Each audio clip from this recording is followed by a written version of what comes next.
মেয়েদেরকে বায়াত, যারা মুরিদ না হবে, বায়াত না গ্রহণ করবে, চ্যালেঞ্জ করলাম, কোন মৌলবী কোন আলেম সন্তান যদি আমার সাথে চ্যালেঞ্জ করে হারাইতে পারে, আমার ঢাকার দুটো বাড়ি দেব। বায়াতের কথা স্বয়ং কোরআন হাদিসে আছে, মিশকাতে এসেছে, মুসলিম শরীফের মধ্যে আছে। যারা বায়াত না হয়ে মারা যাবে, আল্লাহ রসুল বলেন কিয়ামতের ময়দানে জাহেল অবস্থায় তারা উঠবে। হাত উঠায় না কে? বেচতে যাও তো দূরের কথা, কোন মৌলবীর বাচ্চা যদি থাকিস 1 কোটি টাকা দেবো, আয় বোন। বায়াতের কথা কোরআনে আছে। জোরে কর নাই? জোরে কথা, জোরে কথা বলিস না কেন? নাই। এই সমস্ত ফক্কর শয়তানরা, এই সকল পিতৃহীন সন্তানরা বেরিয়ে করে। আয় 62 বছর বুখারী পড়ানো মুহাদ্দিসরা আজকে দেখ। আর আমাদের দেশের কেউ কেউ বলছে 2 সন্তান যথেষ্ট। এটা কোরআনের কথা না, হাদিসের কথা না, এটা বিদেশি সাদা মানুষদের দলিল। আল্লাহ রসুল বলেন যার কমপক্ষে 3টে সন্তান হবে, সালাসু বানাতিন, আমার সাথে পড়ুন আলেম নানারা, সালাসু বানাতিন আও সালাসু আখওয়াত, যার 3টে মেয়ে হবে, ছেলে হবে, সে যদি দিনদার নামাজি হয়, টাইটেল বাসের দরকার নাই, নামাজে যদি শুধু হয়, আল্লাহর সাথে শিরকি না হয়। মেয়েদেরও মুরিদির কথা আল্লাহ কোরআনে বলেছেন সূরা আল মুমতাহিনার 12 নম্বর আয়াতে, ইয়া আইয়ুহান নাবিয়্যু ইযা জাআকাল মুমিনাত। এখানে উলামায়ে কেরাম আছে, বায়াতের কথা পুরুষদেরও হওয়া ওয়াজিব, নারীদেরকে বায়াত হওয়া ওয়াজিব, তবে নরপিচাস পীরদের কাছে নয়, হক্কানি পীরদের কাছে তাদের হতে হবে। আল্লাহ কোরআনে বলেন ইয়া আইয়ুহান নাবিয়্যু, হে নবী, আপনার কাছে যদি দিনদার মহিলা আসে, বাজারে মহিলা না।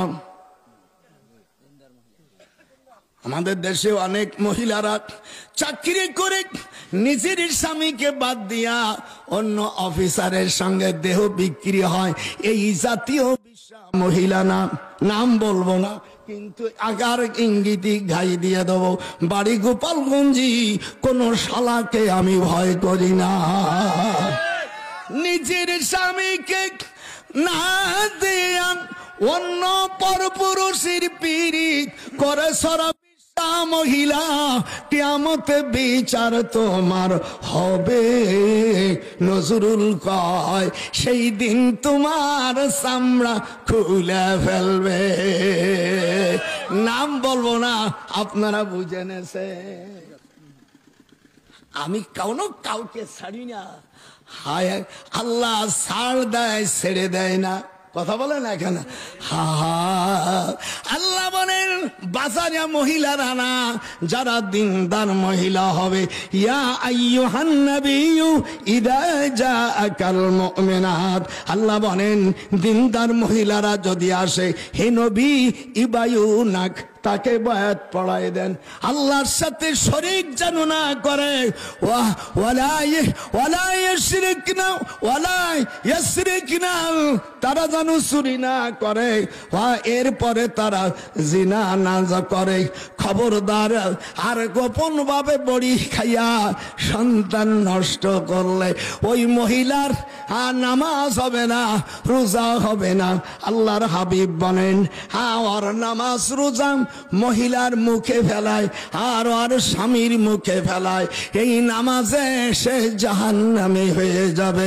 ফাওয়াইলুল লিল মুসাল্লিন আল্লাযীনা হুম ইরাউন, আল্লাহ বলেন এইদের নামাজ রোজা হবে না যারা সন্তান নষ্ট করেছে। 2টা সন্তান যথেষ্ট, এর পক্ষে কোরআন হাদিসের দলিল নাই। কথা কয় না, কথা কয় না। আল্লাহ রসুলের কাছে বলছে, ইয়া রাসূলুল্লাহ, 3টার পরে বাচ্চা হয়েছে। হুজুর কয় সেঞ্চুরি বাবা। কথা কয় না। সন্তান যাদের বেশি হয়েছে, হুজুর বলেন মেয়ে এবং পুরুষদের জন্য বয়াত হওয়া। কোরআন মাজিদের সূরা ফাতিহা 26 পারার মধ্যে এসেছে, 26 পারা সূরা ফাতিহার মধ্যে এসেছে সালে হুদাইবিয়ার সময় আমি সালে হুদাইবিয়ার থেকে 13.5 মাইল কাবা শরীফ হুজুর 14.5 সাহাবী নিয়ে উমরা করতে যায়, উমরা করলেন না, সালে করে চলে আসলেন। আল্লাহ ইন্না ফাতাহনা লাকা ফাতহাম মুবিনা। হাত উঠান জোরে কোন আল্লাহু আকবার। সালে হুদাইবিয়ার ওখানে গেলাম আমি, সাহাবারা সাহাবাদেরকে গাছতলায় বায়াত গ্রহণ করাইছে, মেয়েদেরকে বায়াত, যারা মুরিদ না হবে বায়াত না গ্রহণ করবে। চ্যালেঞ্জ করলাম, কোন মৌলবী কোন আলেম সন্তান যদি আমার সাথে চ্যালেঞ্জ করে হারাইতে পারে আমার ঢাকার 2টে বাড়ি দেব। বায়াতের কথা স্বয়ং কোরআন হাদিসে আছে, মিশকাতে এসেছে, মুসলিম শরীফের মধ্যে আছে। যারা বায়াত না হয়ে মারা যাবে আল্লাহ রসুল বলেন কিয়ামতের ময়দানে জাহেল অবস্থায় তারা উঠবে। হাত উঠায় না কে? বেচতে যাও তো দূরের কথা, কোন মৌলবীর বাচ্চা যদি থাকিস 1 কোটি টাকা দেবো, আয় বোন। বায়াতের কথা কোরআনে আছে, জোরে কর নাই? জোরে কথা, জোরে কথা বলিস না কেন? নাই এই সমস্ত ফক্কর শয়তানরা, এই সকল পিতৃহীন সন্তানরা বেরিয়ে করে।